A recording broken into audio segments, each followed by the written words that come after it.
was a report from Sam Amick from The Athletic that the Detroit Pistons and Jalen Duren had a huge gap in negotiations. Then Hunter Patterson wrote an article this week saying like the ballpark for that would be 200 to 210 million. I guess just following like the contract stuff. Like, what are your thoughts on just like Jalen Duren getting the contract that he possibly wants, and just the discourse among fans with like the I don't want to pay him $40 million to keep him in a Pistons uniform? I understand the frustration. I understand the questions. The night and day performance that we saw from the regular season to the playoffs is pretty staggering. The fact that he is still 22 years old is, something worth thinking about and considering as well in these kind of discussions. So I'm not going to sit here and say that either side of these discussions are kind of off base. I think, we've seen enough data that kind of adds a lot of cause to the concern. But I think the investment, still should be worth it. I mean, I think based on who he is and what he's was able to do, the growth that we've seen from him offensively, the growth that we've seen from him defensively, what he's meant for this team, his leadership. I think the production and the growth that we've seen, through the 4 years that we've seen him now with the Pistons, I think it speaks for itself. I think it was during Troy Weaver's era, I think it was the best move that he did by trading up and going to get him.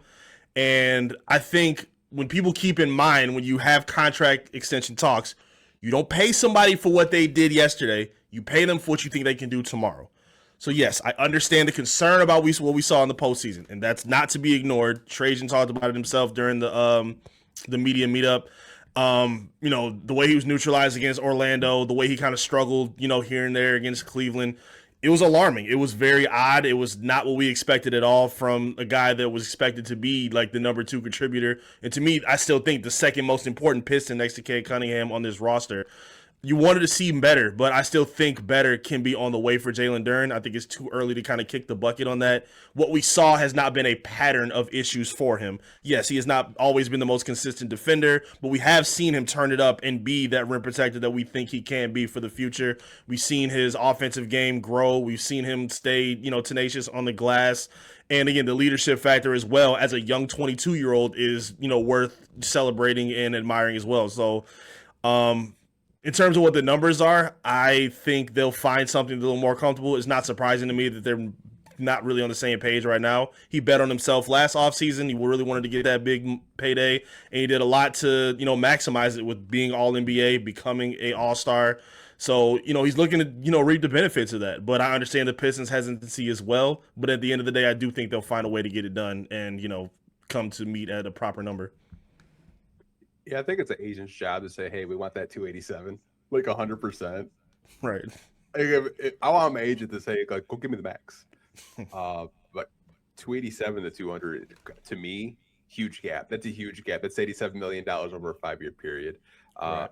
I think a lot of times when we look in the contract negotiations, I remember the Isaiah Stewart deal, and people hated it because it was like $15 million before the mid-level exception is what we know now is $15 million.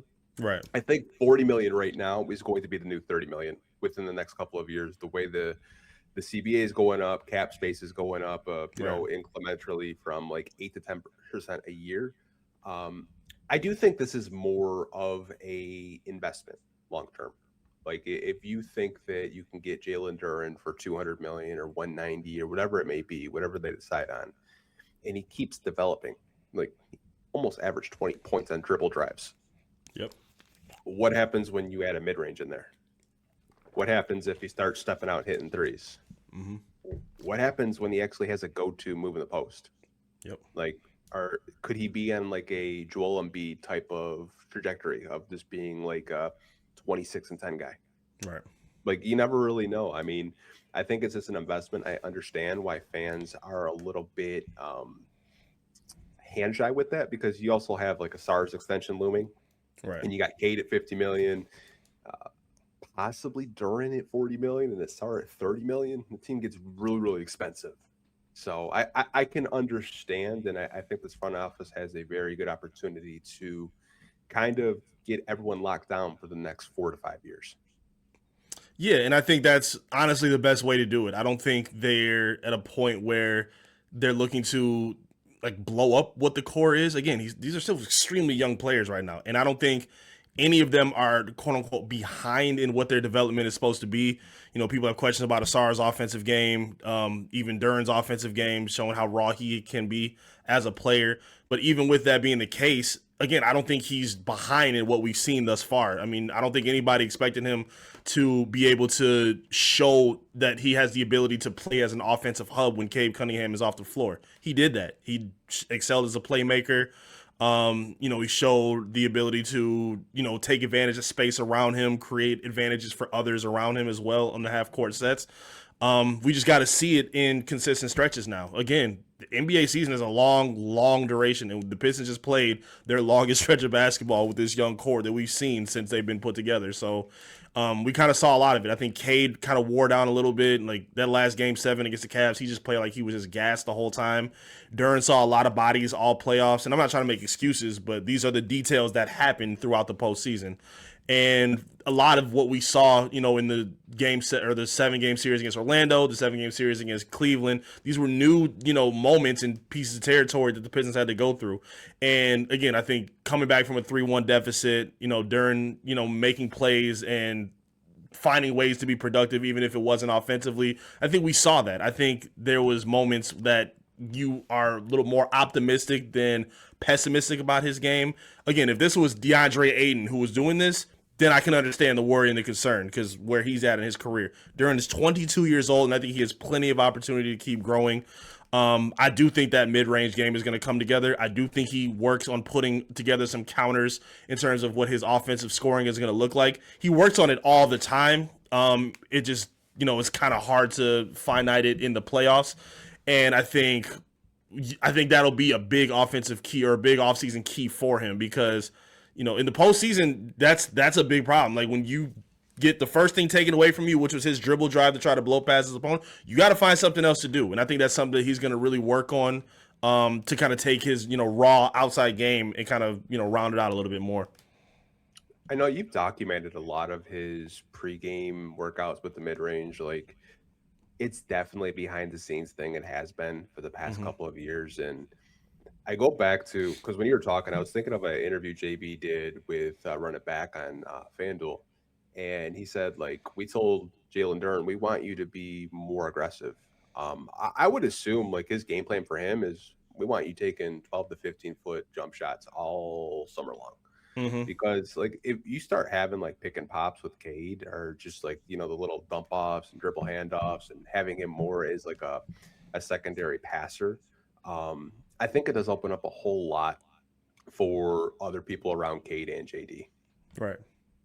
I agree. Absolutely. I think people got a little fooled with some of the 3-point shots that he was taking last offseason and thought that was something he's going to unlock. Yeah. But I don't think they need that. I think that 15-footer is the next step. And I think we saw a big volume of that. Not a big volume, but we saw a lot more aggressiveness in trying to make that, you know, something that he can build on, you know, within his game. And it's there. I think the mechanics are there. The confidence is there. And, you know, for players that we talk about, there's a lot of offensive raw players on this team, whether it's Duren, Asar, Ron Holland. Like, there's a lot of guys that have a lot of improvement and growth to show with their game. But when the confidence is there to try it, I think that's step one. And we saw that with Jalen Duren a lot. Even if it wasn't pretty, even if it wasn't perfect, the fact that he was even willing to work and try to make it happen showed a lot. Even his, you know, I know people feel a way about when he's bringing the ball up and trying to be point Duren. I mean, great, it would always look pretty, but the confidence being there for him to even try that shows the mental makeup of what he can bring to this team. And, you know, for a team that needs a lot of assistance offensively, where you need to kind of find ways to step back from the heliocentric responsibility of Cade Cunningham, he was able to show what his, you know, versatility can be, whether he's in or out of the lineup. We saw him and Danis Jenkins, you know, form a pretty good rapport together when Cade was off the floor. Even Asar, like, I think they did a good job of kind of working together and, you know, setting each other up at the rim as well. But yeah, that next step of growth is going to have to be there. I think Duren does kind of need to put that midi together and show that he can be a little bit more than, you know, just a lob threat for Cade. Again, he showed that, but we got to see it more consistently, especially when the postseason gets there as well. Yeah, I mean, what happens when you pump fake a mid-range and then you already have the dribble drive? Like, that's just a whole other arsenal. And, like, I already know he works with the guard whisperer, who's a really good skill development coach who has really transformed Evan Mobley's game, who's a knockdown 3-point shooter. So I know JD will put the work in. To me, like, it's the same conversation we had last year when people were doubting Cade's max. Like, they don't really care about the money. It's an investment.